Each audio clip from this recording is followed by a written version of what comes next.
the years, I've been spending a lot of time thinking about emotional intelligence and how it sort of fits into, how people live their lives now, lives which, for many are much more multi-hyphenate, multi-stage. And I guess with that, comes much more uncertainty. I'd read quite a bit by Daniel Goleman, who kind of argues that emotional intelligence is as important as IQ for success in all elements of your life, whether it's your working life, your private life, relationships, physical and mental well-being. I'd also argue that society collectively benefits from investing in its emotional intelligence learning. And Goleman talked about the Dalai Lama, for example, addressing a group of gatherers, and he said, like physical education, learning emotional hygiene is in great need today. I definitely agree with that. As as capitalism and all its symptoms, the kind of the racism, the fear, the inequality, and intolerance becomes much more visible in everything that we do. So emotional intelligence covers things like empathy, self-management, self-awareness, and I must admit, for myself personally, with some of the really awful stuff that's going on in the world, I found it harder and harder, to maintain that, particularly sort of empathy and, kind of like your own sort of self-control and self-management, especially towards, some people that are displaying some of these most sort of toxic behaviors. But I was reminded when the good old Instagram algorithm did its thing in a sort of positive way and showed me, an interview with a woman reaffirming just how important empathy is, even when we feel, they're most sort of exposed. And if we're going to tackle the divisions that the world faces, and I think that affirmation was what I needed, I guess, to kind of believe again. Anyway. With that bit of self-righteousness over with, it's time to sort of clumsily segue into introducing my guest, who is the most wonderful singer-songwriter, artist, and dare I say it, fashion icon as well. I'm going to start taking some tips. Although I think I might be a lost cause by now, anyway. But I really love her energy, creativity, vitality, and honesty in her music. And when I thought about how I'd describe her, the one phrase that sort of came to my mind was from Toy Derricott's poem, "The Tally Cycle," and that is, "Joy is an act of resistance." So, Iris Gold, hey, welcome. Thank you so much for coming on. We did it. That is beautiful. It is. It It really is. The light is an act of resistance, I would say. Yeah. Light, and my light, everybody's light is an act of resistance, especially right now where there's so much darkness. There is. You're absolutely right. Staying pure in your light is like everything, and we are really being pushed to our limits. Everybody, I think, but it also shows you who you are, right? It does. Yeah. I think you're totally right. And how do you do it? You always seem so positive, happy. Yes. Shit. Yeah. Well, It's tough, right? It's a choice. Mm. It's a choice, really, every day, and it's not easy. Like, I meditate almost every day, so that's my, what would you say, mental medicine, Yeah. hygiene, mental hygiene. Mm. Do yoga pretty much and sometimes it's just like doing 5 minutes in the morning. I swear, it makes such a difference, because you can wake up being like, oh, but moving your body and like getting into yourself and where you are right now, it helps me anyway with not running Yeah. away in my mind. So those kind of things help me stay joyful and It's interesting about the physical side and the body, because I mean, my partner does does yoga. She did a course in decolonize yoga. And it's really sort of interesting, sort of looking at. I mean, basically, kind of yoga has become very westernized, yeah, right? And it's about sort of wearing the nice gear and yeah. all that sort of stuff, and you lose the certainly the West. I think the sense of what it's about has been lost. But she also does so she did that, and also does ecstatic dance as well, which again is just like there's no kind of rules to it, which I is love just the that. best way, isn't it? Yeah, I've done a few times. I've done like dancing in the dark, but it's not completely dark. You can kind of sense each other, Yeah. and it's quite cool. And I don't even know the type of people who choose to go and dance in semi-darkness on a Friday night. You meet some characters, but I really like it. The freedom of movement, and they do say, I mean, there's so many things to say, but I would say, I wouldn't be this way, I don't think, if I hadn't been through difficult, hard times, because it is, like you said, an act of resistance, choosing the light and the joy. Mm. So I've had a lot of like therapy and all these kind of things to, be able to navigate through this world and even, yeah, just being a human being. But one of the therapists said, she does, what is it, cranial, what's it called in cranial? Cranial sacral therapy. Cranial Yeah, sacral therapy. yeah. Yeah. And she said, because I said, oh, something really dreadful happened, and I don't know how I did it. I went straight to rehearsal, and it kind of helped, with my band. She was like, no, that makes sense, because using your voice and screaming and dancing, it gets the energy out. So I would Yeah. really recommend, you know what I mean? If you feel frustrated, just dance and move your body Yeah. like no one's got, that kind of helps too. I kind of would do, but I don't think the hips would kind of deal with it these days. No, but no, I'm only kidding. You can move it. Doesn't matter what you move. Well, I think you're right. I think you're right. I think that kind of sort of physical energy, sort of physical movement. There's really kind of something in that. Mm. People kind of say, well, kind of going for a run is great, or going to the gym is great. It sort of releases your energy. But I think with the freedom, particularly that I think that dance gives you Yeah. something Yeah. else. I think well, I don't know, you can just shake as well. Shaking is quite Yeah, good as well. Jumping is good. yeah, Um, but I don't know, I think especially when I found out that, oh, okay, I smile a lot, I laugh a lot, and it makes other people feel good. good. It That kind of became addictive as well. Like, oh, I can shed so much light on people and I can make them feel good. And then I would just be so drained and tired. Mm, So how I kind of protect, I really think it's important to protect your energy as well. So now I realized, okay, light is not just for free, and your energy is not just free. It's probably the biggest currency there is, joy. yeah, Um, so what I do is I do my job, and I'm on stage and I'm doing this, but I also have more time, I would say now, because the world is the way it is, to just be me and be alone and be the complete opposite, not talk to anybody and just be quiet. yeah, And I don't know. I think because the world is the way it is, it's forced me to do that. Whereas before I was always seeking out. Now I'm just more like, okay, seeking in. And I like what I see.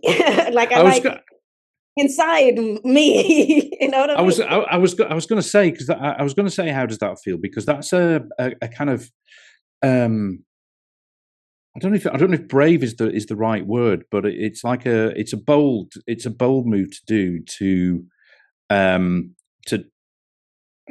take that time out for yourself, when you kind of like, there's so much information flying around you that you think, I've got to do that, I've got to do that, blah blah blah.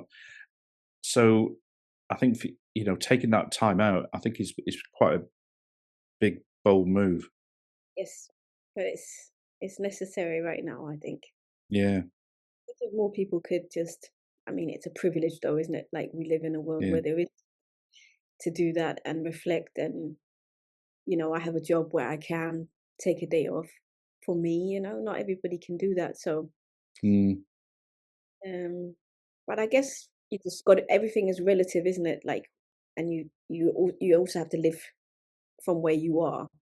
yeah. Um, Obviously, I can't tell people what to do, but it certainly has helped me.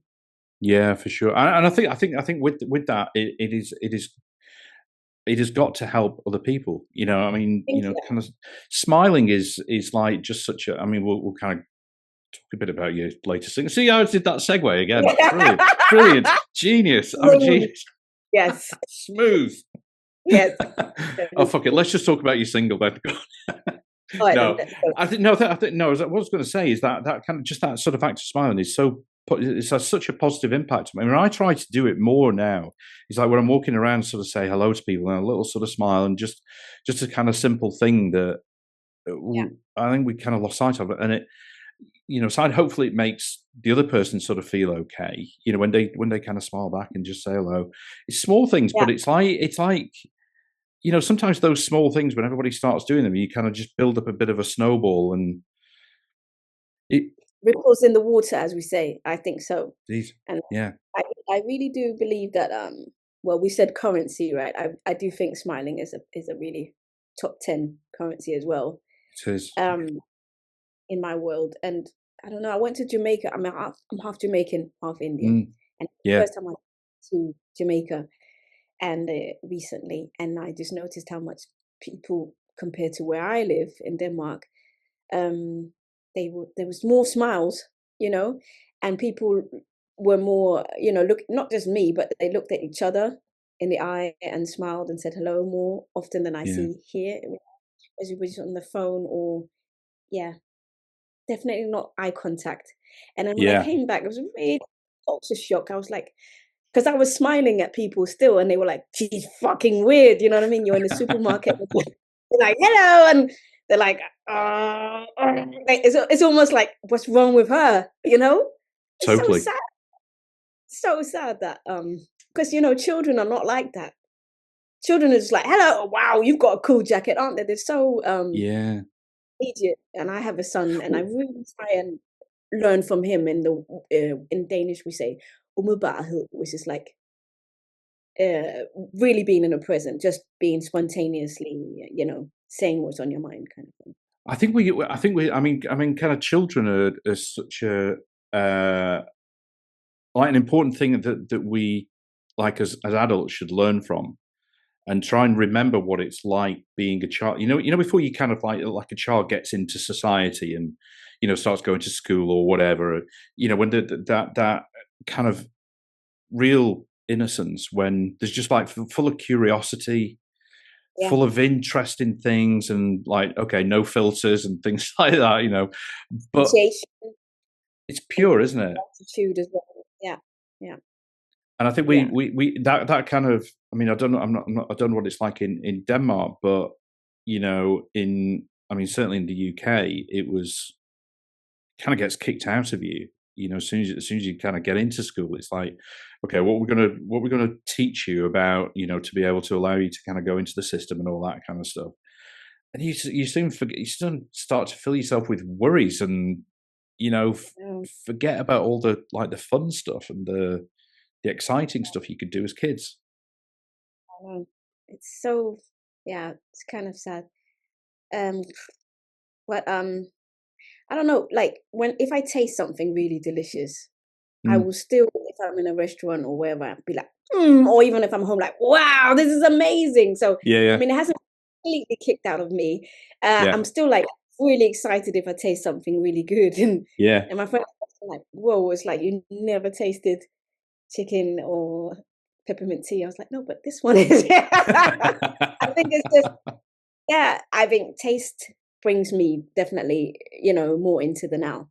Yeah, it's interesting. So you're half Jamaican. My partner is half Jamaican. Her dad's Jamaican, Oh, and her mum is English. Her mum went over to Jamaica back in, gosh, it was like the end of the early '60s, which was like okay. for a kind of white English woman was a big thing to do then. To Yeah. go over, it took like 3 weeks to get there. And they kind of got married, had two kids there, and then Saskia was born when they came back to the UK. But we Okay. went over to Jamaica. I think it was maybe about 10 years ago actually that we went over to Jamaica for a relative's 100th birthday in Kingston. Wow. It was amazing. It was just Wow. so much fun. Really great. Wow. Yeah, I mean, I'm definitely going back. It was just Yeah, Spanish town where my grandma's from. It was like I felt like electricity for my body. yeah, Like and into the mountains. It was like it was yeah, it was just magical mind for me. blowing. Life changing. And the energy and Mm. finally being somewhere where everybody I met anyway, they believed they were the best. You know, I Yeah. am God's chosen. I'm the best guitar player ever. Like, there's no Yeah. one like. And it wasn't like they were saying in your shit because I'm the best. It was like I'm the best, but so you can be the best too. But that Yeah. belief and being super fly and sassy, like oh, Yeah. so much fashion. Talking about fashion, I was like I can't, like we landed and we came back to the terminal. I was like, hell no, no, I need to go and change. So I went straight. I went straight to the bathroom and changed my clothes. I was like, no, I'm not coming out to Jamaica like this. So I changed. And everything I wore, I hadn't planned it, but everything was green and yellow and black. Yeah. So I looked at the flag, but I hadn't really planned it. But it was like something called me to wear that particular outfit. But yeah, there was something really fly up, and I thought, okay, no one like here. I don't. It's not like I'm doing too much, you know. Mm. Where sometimes where I am, it can feel like I'm doing too much. But I do try and just try and not think about it. My bicycle is it has like a thing in front so my kid can sit in it, Oh yeah. and Yeah. it's Yeah.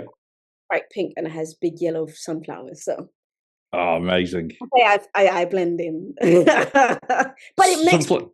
oh, you know, the bicycle makes people smile, Oh, and I I think as well. Like sunflowers kind of make people smile as well, don't they? Sunflowers just like and you know brilliant. that's my favorite flower if you've looked at my Instagram, Yeah, anyways. yeah, yeah. I know you like sunflowers. I, Yeah, they are amazing though. they are amazing, Big and sort of like field when you're driving. There's a big kind of field of sunflowers. yeah, Amazing. always, you know, and I think it's so. I think I've said it a few times, but the fact that the body is so thin and the head is so huge, and they kind of look ridiculous, but they're still there, and then they're always chasing the sun, and then they kind of look like the sun. Many things I love about the sunflower. Also in Denmark, I don't know if it's the same thing over there, but the sunflower you can wear like a chain with a sunflower on, and Mm. you know you have you know maybe something's different inside of your Okay. so people are aware because Right. some things you can't tell, can you, from the outside? From the outside, yeah, that's true. Yeah, yeah, It kind of helps when you do concerts and people are just like, but then if they have yeah. to sit down, you're like, oh, it's because if they got carnival going on inside, but they can't express it. You can, yeah. Then people can kind of understand and Yeah. yeah. So let's talk about "Smile," your latest kind of single. Then Yes. Um. tell us all about it. It's a song about, I guess, it's about my life Mm. and growing up with not that much in comparison to where I live, and having all these imaginary friends and imaginary things going on, and the fact that you know, if I was feeling down, I had a teddy bear that would tell me, "Oh, you're amazing, you're the best." Very Jamaican, by the way. Maybe it was a Mm. Jamaican, and just the feeling of even though everything's crazy around me, I just want to find one moment when I can be free and when I can just smile for one, you know, for a little while, which I say in the Mm. chorus, forget about life for an hour. You know, when you sing in the shower, like, Yeah, and when you're just free in the shower, right? And the water hits you, that's the feeling of the song. And yeah. that's what the song's about. Because you've been involved with the Zimbabwean non-profit Yes. Well, as it's well. also international, it's everywhere, It's an expanding. international one, yeah. How So did how did that involvement come about? I think I went to one of their awards, the prize of the girl. Yeah. Yeah, and then the second year they asked me to perform, Mm. and I befriended one of the ladies there. Me and her bonded really well, and I had a song that I wrote as a poem first, and then I released it called Boys, and it's about fighting gender-based violence and abuse Yeah. against children, and it worked well to what they were fighting for, especially in the Zimbabwe office. So Mm. we just collaborated on that tune. Maybe there'll be more in the future. So I've been Yeah. there a few times. It's really nice to see where the money actually goes and speak to people and see Mm. it has it even made a difference. You know what I mean? Because it can seem so like, where is my money actually going? So True. Yeah. that's been quite mind blowing, and also amazing to see the talent that's out there as well. So Yeah. a lot of the smiles that you see in the smile video is smiles from people I've met in Zimbabwe, but also in Jamaica. I think we have some smiles from America, we have some UK smiles, we have some Danish smiles. I think we have smiles from everywhere in the world, and that's just what I wanted to say in the song as well, that the smile is universal. Doesn't really matter where you are in the world, just like the sun is the same way, no matter where you are in the world. Yeah. So That's an amazing I piece of work. never met anybody who says thank you. I never met anybody who says, "Well, we smile like this." You know, everybody kind of smiles up. You know what I mean? It's the same, isn't it? So Although I think with some people it's hard to tell when they are smiling and when they're not. When it's just like well, the kind of Botox regular is face. You know? yeah, Botox is tricky to tell, isn't it? But yeah, that's pretty much it. I mean, smile, but it can mean many things for many people, I guess. Depends what you hear in the song. So when you were growing up, what do you remember as being the kind of like your formative influences, things that have either people that you've met or things that have happened that have sort of stuck with you, that are, because I always think like for me, I the stuff that little bits that I remember as like when I was like 8 years old and things like that. That I mean, nothing sort of particularly bad in the scheme of things, but the things that I remember about whether my dad believed me or somebody else, and those sort of things about how the impact how you deal with other people. Do you know what I mean? Yeah. Those sort of things. What do you remember as being your kind of formative influences? I think the women, like the strong women that I had around me, really made an impact on the way I see the world. And people have often, like yourself, said, "Oh, you seem to be quite happy and joyous and whatnot." But I really think it comes from these women as well, especially my grandmas, um, because they both are quite like just like go-getters. Like my Jamaican grandma, she was a seamstress in Spanish Town, and then she came to London, became a nurse, and then bought two properties. Do you know what I mean? Like she did so well as a woman, Amazing. um, Yeah. and as a human. And I don't know how she has 8 biological kids, but I don't even know how many first kids she has, because at her 90th birthday, boy, there was a lot of people that were saying that to her mom. So she's an amazing inspiration, and she dresses so well. I mean, her church clothes are like her hats Oh, and her really? glasses. I think that's probably where she said, she's always like, "Oh, let me see you trying that thing," when I try and flex, and I just buy, when I was just wearing like charity, like clothes from charity shops. But she has a really good eye on fashion and seeing how, things are put together. Do you know what I mean? She's a styler. Yeah. And we have my Danish grandma, because I also grew up with a Danish family, and she's very strong and very sensitive. Um, and there was a director. She was right under the director of a very big prison in Denmark. Prison, yeah. What do you call it? Controlling the prison. The prison, yeah. What is that job? I don't know what it's called. Not a prison Like warden. The one that. the one. So the prison, not the prison warden. Oh, like, so you're like whatever. She's really high up in She's that. pretty senior. Yeah, yeah. Yeah, yeah. And then she was a barrister. She was so many things, but she's the type of woman that would if somebody come try and burgle her, she'd run after the burglar like in her age, like bah, bah, bah, bah. She's just Yeah.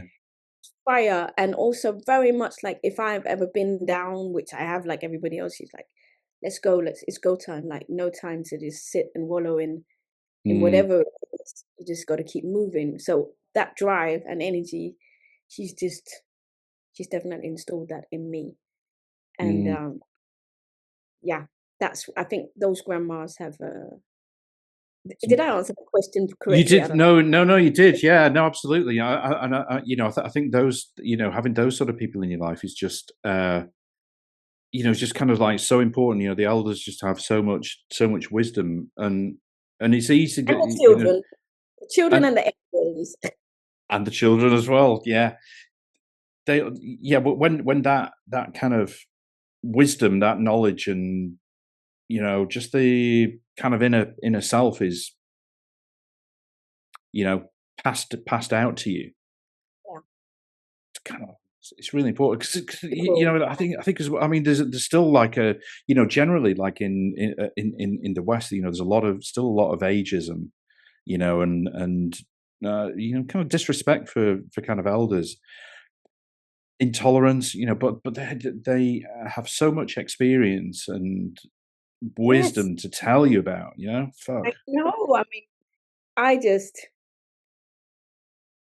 yeah, definitely. Also one of my greatest friendships, I would say, was with my grandma. So Right, yeah. yeah. And then I had another grandma, but she passed away. Mm, Uh, but she was also a very big influence, and she was like, Michelle Pfeiffer in Dangerous Minds. Like, seriously, yeah. the teacher that takes everybody's clothes back and washes them and gives people money. And she was just an extra, what you say?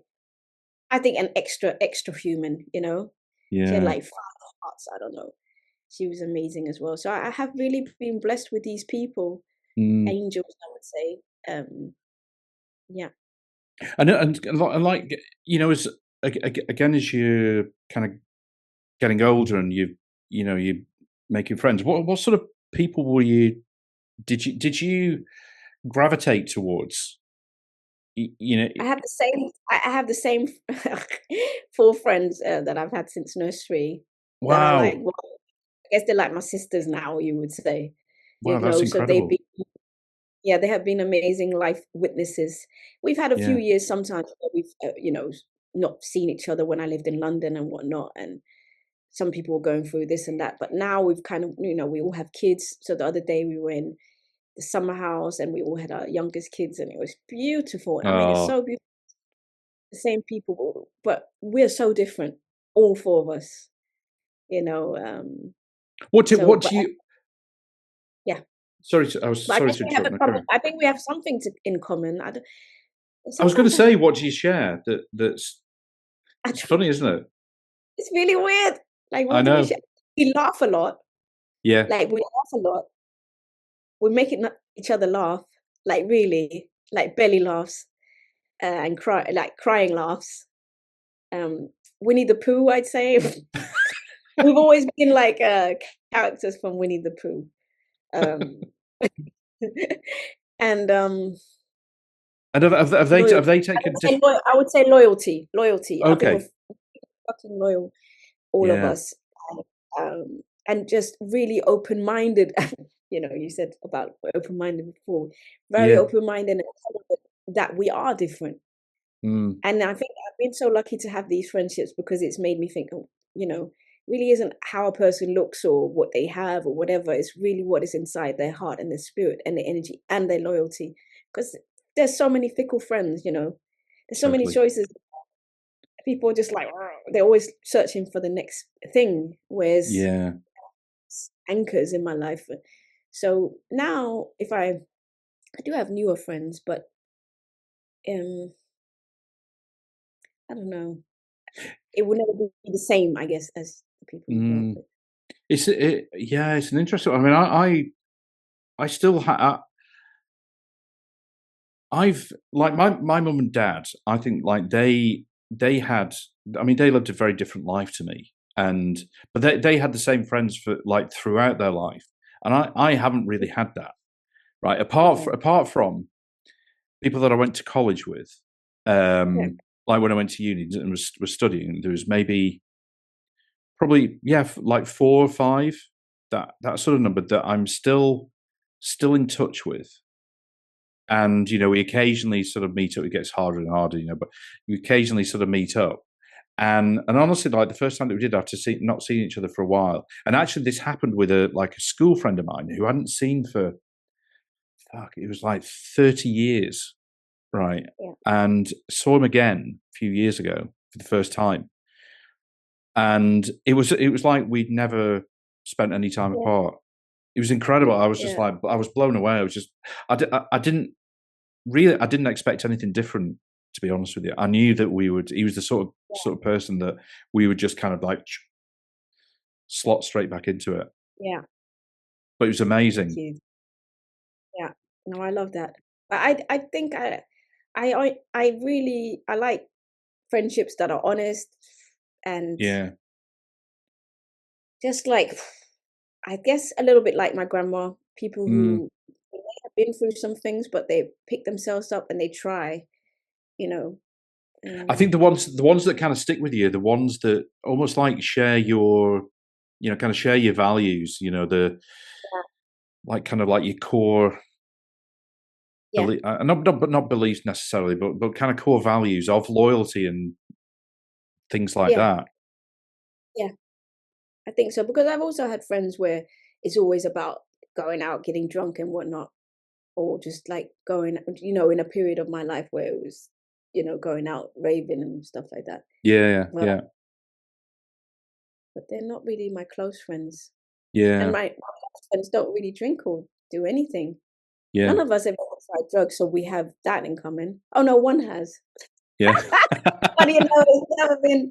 I think it would be tricky if one person was really wanting to go out all the time and the rest were just like, not. yeah. So like pajama party friends. Well, that's the thing. You kind of like you almost like kind of growing together, aren't you? You still you have the same, and that's the one thing that's really difficult, isn't it? As we ha- have our lives and our lives kind of change, or what kind of lives can take different directions either by choice or not through choice, and how you kind of Yes, and I do. stick together. Yeah, and I do believe as well as we become grown-ups and more of our secrets and things about our childhoods have come out. We have more, I say, traumas in common than we Yeah, thought, and that's really interesting because children obviously gravitate to mm, people who are like themselves without even knowing. So yeah, that's really interesting as well. Finding out what that happened to you. Oh, that happened to me as well. So yeah, we actually, if you ask me again, I would say we have a lot in common. It's just that we look very different and carry yeah, ourselves so visually we're very different. Like Winnie the Pooh. yeah, yeah. But Like like the characters of Winnie the Pooh, sorry. I think again, like it's like society kind of judges people through appearances, and when you kind of look at a group of people and you think, oh, I would never have put them together. Yeah. And it's like, why? Why do you even think that? You haven't even kind of spoken to them, but Yeah. you make a judgment without Yeah. knowing. It's ridiculous, isn't it? Yeah. Yeah. No, I feel really lucky, you know. I try to really think about the things I can be happy Mm, about, yeah. especially when it is the way that it is now. And I'd say the people that are really close to me, they're beautiful people. So So getting into music, what was your calling for music?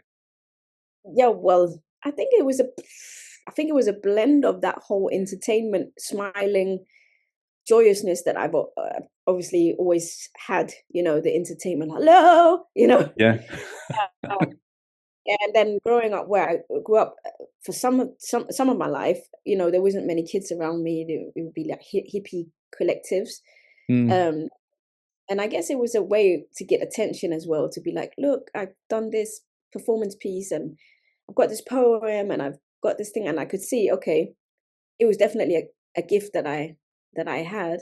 yeah, So when it came to, and then I had this whole alternate world because people around me had maybe more money and could go on holidays and whatnot. I could go inside my mind and just really imagine I was somewhere else. And the thing that was, what do you say? The thing that kind of, what do you say, repeated was the fact that I was this pirate that was chasing gold. And right, so when I came to my first single and my first release, which is called Gold Mine, I was Pirate Gold, yeah, chasing gold. And that's one of my first, I think, performance pieces, I guess, or yeah, poems, yeah, or characters. So Yeah. that's how it happened. So I think the stories and the lyrics came before the music, really.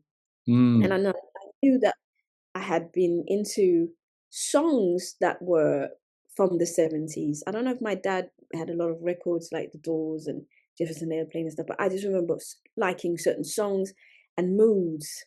Just made me feel like drifting. And then later, my auntie's boyfriend, who was a DJ, he introduced me to hip hop. At first, I was like, it sounded really noisy, but then I started noticing the patterns and the rhymes, and I was like obsessed with rhyming, like, and I really locked myself in and just started writing my own rhyming dictionaries and almost Mm. rhymes. I don't know what it's called. Mm. I just love it. So it made sense for me to kind of mix the hip hop and the 70s and make my own genre, hippie hop. So I mean, even though if I'm, yeah, that's how it kind of came. I love that, and that's one thing that I love about your music is just like the different the different influences that Yeah, you've brought into them. It doesn't feel like you're kind of scared to bring those in, and it's like fuck it, I'm just going to kind of mash up some bits of kind of rock with soul with hip hop, and just kind of put them in there yeah. You just and kind of gotta work with them. I think it's great. you gotta feel what feels good. And on stage, I would say if you saw live performances, all the songs, even if I release a straight up pop tune or a Mm. more soulful tune, on stage they're more rocky. I would say that Mm. the thread is more rock. So Yeah, that's like the red thread through the whole thing, which is weird when I said I kind of wanted to do like 70s psychedelic with hip hop, and yeah. then on stage it becomes rock. But I don't know, I like it. On stage, I'm just free, I can make anything sound the way that I want it to sound because I'm not a producer. This is the problem. Sometimes in my head, I'm like, no, I want it to be like that, but then I can't. Um, well, I haven't been bothered. I would probably be able to, you know what I mean? Learn all Like the with the tools. technology, but on Yeah, yeah, with my band, I can kind of be like, oh, play it like this, or can you play it like this, please? And then it becomes what it is that I wanted it to be. But not yeah, all producers can play all the instruments that my band can play, and therefore it will always be different on stage, I think, than on the record. But I would love to try and to one day have enough time to learn all these things so that I could get it sounding more like how it is live. yeah. It's yeah. I was thinking it's interesting how you kind of get attracted to like a particular. I mean, I'm not a big fan of categorizing music by genre. I really dislike it, But I'm always interested why you get attracted to a certain style of music or a certain kind of like for me, like when I was growing up, when I first got into music, it was kind of like sort of punk and hardcore. That was the sort of stuff that I was really into. And then, then I got into like when Public Enemy released their first album, that was just Yeah, like, wow, that was just like a punk, fucking isn't it? I think. game changer. And I think it was so I was never brought up on that. Like my dad was into kind of classical. He was into, kind of like the classic singers like Nat King Cole and people like Yeah, that.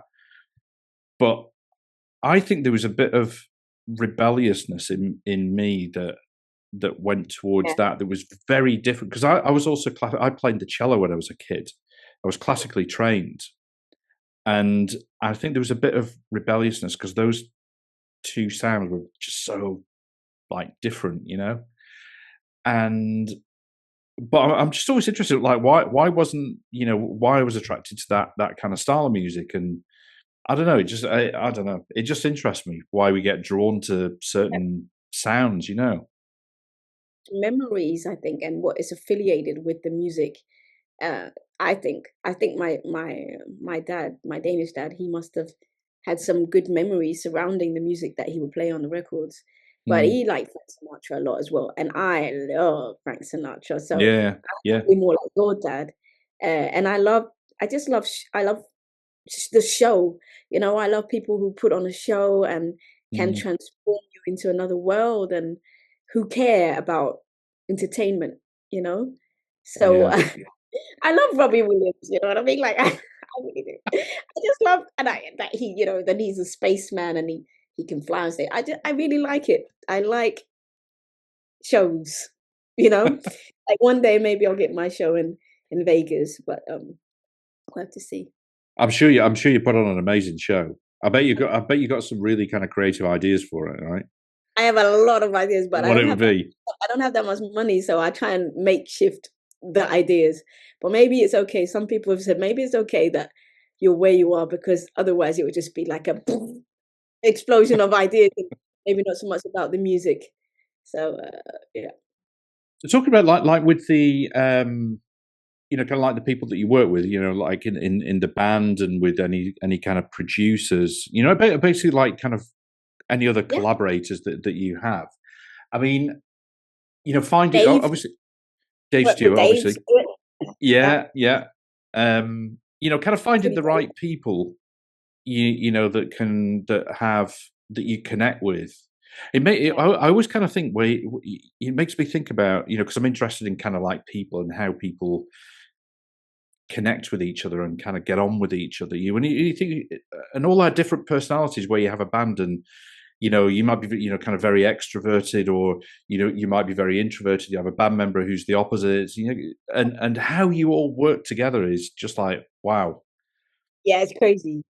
It is crazy. It's taken a long time for me to really understand that, you know. Mm, And leadership is so important, and it's taken me a while to understand how you mm, really navigate in. Yeah, there's so many different personas, and it has to feel fluent and natural. No point in forcing someone in, who wants to be a lemon into being a strawberry. It just yeah, won't work. Being more honest with that and being like, okay, I love lemons, in water, but it's yeah, not going to work if I'm trying to do raspberries and strawberry show, So the yeah. people I have in my band now, I'm just I'm just really blessed. I've had them for 3 years, I think now, That's and amazing. it's different, but the same, but the same. But Yeah, man, yeah, I really love them. So yeah, I we do mean, that, a lot of crying and laughing, and yeah, it's just honest people you can be honest with and be I don't, yourself.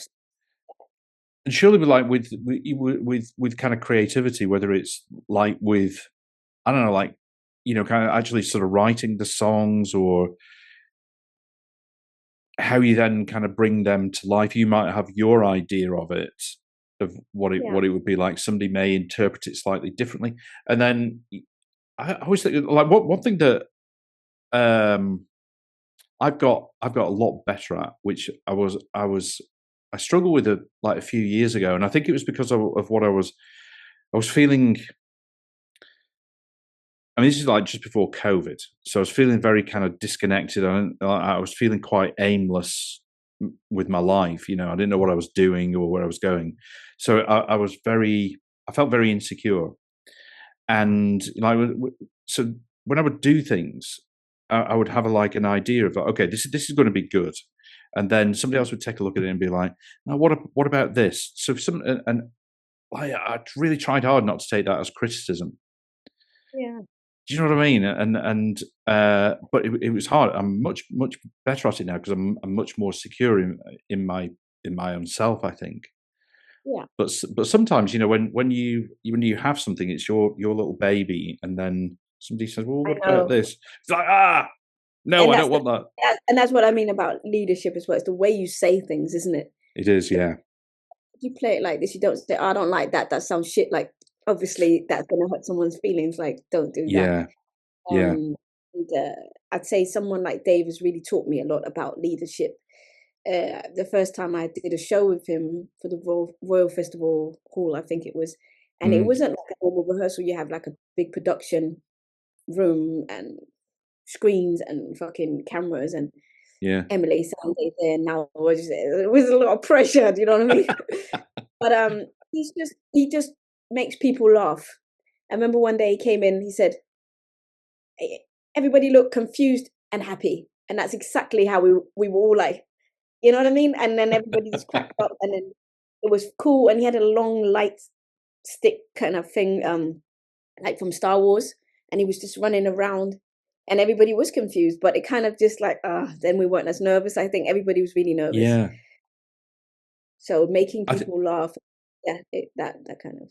I think you're right. That again, that I mean, actually, kind of bringing humor into things, into so many things Like, is yeah, really yeah, really important, isn't it? Even if you, I was talking to uh, who's it?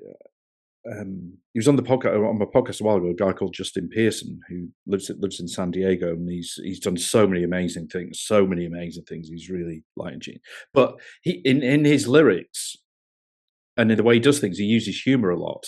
yeah, And his lyrics a lot about society and kind of some of the shit that's sort of going on, but he uses humor in a way to kind of get the message across. And even with that, it's like, oh yeah, that kind of works. It has more of an impact on you when you can laugh about something and see yeah, and the silliness of some things. You have a humor in it. yeah, Kind of works. yeah, and see, it does, and it helps you see the bigger picture, not the little. I used to be obsessed with like fucking little details that could go wrong and that did go wrong, and it ruined the vibe, man. It ruined Mm, everything for myself as well. I really think it's because I was going through such a hard time and with personal stuff that I became obsessed with little things that I could control. yeah, And now true. on the other side of it, it's so much easier with let's just have fun, you know? Let's So just have the, so fun. the, We're lucky, you know, to be able to do what we love. so you kind of like less bothered about those kind of small things. You can kind of see Yeah, the it bigger doesn't matter. picture. And it's way more fun being a human being Yeah. when you live your life like that. Because there are going to be bumps in the road and mistakes and things that go wrong. But if you can like keep your eye on the prize and the bigger picture, then it kind of helps, I think, navigate through the Does, world. I mean, I guess it's sort of along the same lines as what we're talking about. At the start, is that something that you have to work on? Well, I have to remind myself Keep reminding yourself. that, but it's become way more easy. Yeah. It's become way more easy, definitely in some aspects of my life. So, but in And many, but does your meditation and yoga? it's like, I'm not perfect, but it's become easier. And also, there's some things that I do want to be perfect. Like I do like dressing up and making Mm. and making an effort, um, and then just being okay with that. You know what I mean? It's going to take some time, but I enjoy that Well, part. actually, I mean, that's an interesting one. I mean, generally, would you call yourself a perfectionist? Like say in your music, or do you? Not so much Like, anymore, but I used to be, but I do think you have to do your very best, and I'm not too, scared to say that I always try to do my very, very best, yeah, yeah, but I've gotten better at saying, okay, I'm doing my very best in whatever situation and life situation I'm in. So it may not be perfect, but it was perfect from where I was in my life. Do you know what I mean? yeah, I do, yeah. So much easier because I used to be like, oh no, I did that wrong. I did it was awful. So it was not fun being me when it was like that.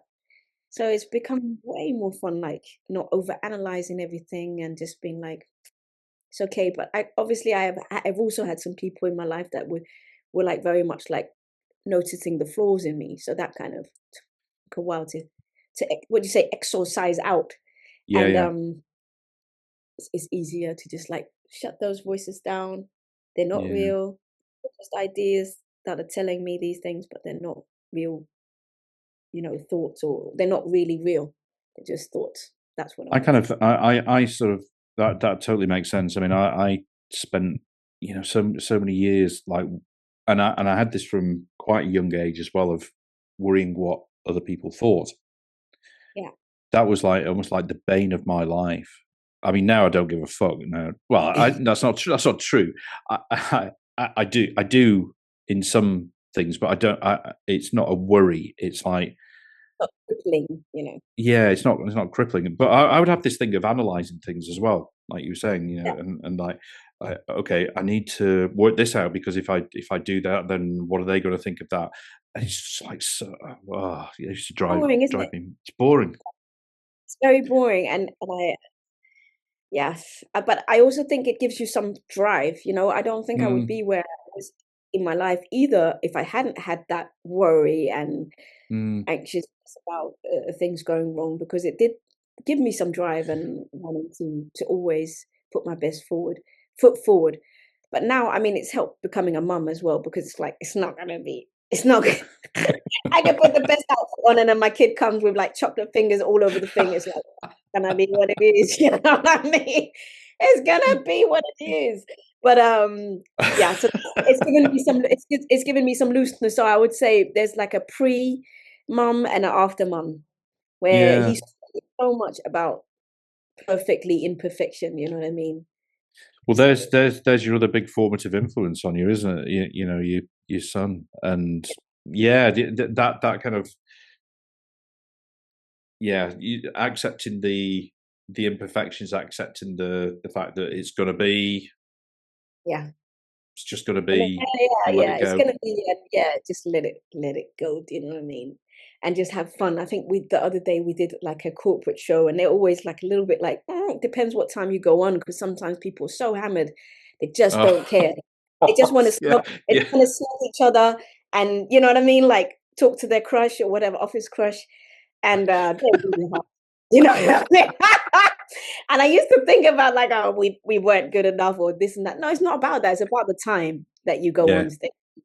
You could be the biggest star and go on stage, and they still don't really care. They want to hear that one song they know and then go off to the bar, and that's what it is. But we just was like, I said to the band, we know this, so let's just have a good time. The time that we have them and their attention, and then otherwise just have fun with each other and jam. And it was yeah, really good. It's so nice feeling that way now. yeah. Like, yeah, just It's enjoying it, the act of playing music. It's really fun, isn't it? When you just do yeah. it, when you can find a child in yourself again and be like, wow, this is really fun dancing and singing. You know what I mean? Totally. I think this is why I think there's some reason like why we have this kind of nostalgia. You know, when you think about, oh God, I wish it was like that again. You know, you wish it was like, you had that kind of time when you didn't have responsibilities, you didn't really give a fuck about anything, and and it was kind of great, and it's almost like you kind of, I don't know whether you have to kind of go through things and to realize that you shouldn't take things for granted. Even those just kind of small things. I often think that, like when we're saying about, saying hello to people and smiling, just to kind of get a hello back or a smile is just such a small thing. And I think for a long time probably took it for granted that should be the way. But now I don't, and I get that back, and it's just like, yeah, actually that kind of matters. Yeah, well, look at children, like little babies when they're born. If they don't get a smile back, your life depends on your mummy and your dad. Yeah, yeah. It's like, damn. So you're like, I'm cute, I'm cute, I'm cute. That's why babies are really cute, I guess. But you know what I mean. Yes. I think we as humans are also in need of love and smiles. It doesn't Yeah, go for away. sure. Absolutely right. We could go on and on. I know, I know, I know. So tell me what's coming next then for you? So the next is the album. The album is coming out in February. There's another single coming soon. I have one tour with some other women in Denmark Yeah, in a couple of months. My own Danish tour after that. So come to Denmark. I will And do. what do I have? I have some other very exciting news, but I'm not allowed to say. No, no, But sure. we'll know in 2 days. And then Marvelous. and I'd say I just did Peace one day in London though, but that was a closed event though. But that was really nice, and Yeah. that was with with Dave as well, Dave Stewart, and Mm, who was? Did you see that? I posted it. I didn't. I did That was it. where my research fell let me down. That was pretty good. I thought you were gonna ask. Damn. And Emily Sunday sang Beverly Knight, and Basement Jacks and Jude Law spoke, and it was quite fancy to be honest, to be from Wow. Denmark and being included in that lineup to be able to fight for peace. Do you know what I mean? And it was really good platform because you can come from whatever organization you are an ambassador for, like I'm from Plan, and then speak your piece and speak your piece, and everybody can to advocate for what they believe in, how peace one day. So I'm sure peace one day will watch this and be like, yay! And then I was really proud to be a part of that. Well, that's amazing. Yeah. Brilliant. So some good stuff coming up. Some good stuff coming up. Yes. Amazing. Iris, thank you so much. It's been a pleasure. Oh, thank you. Really good fun.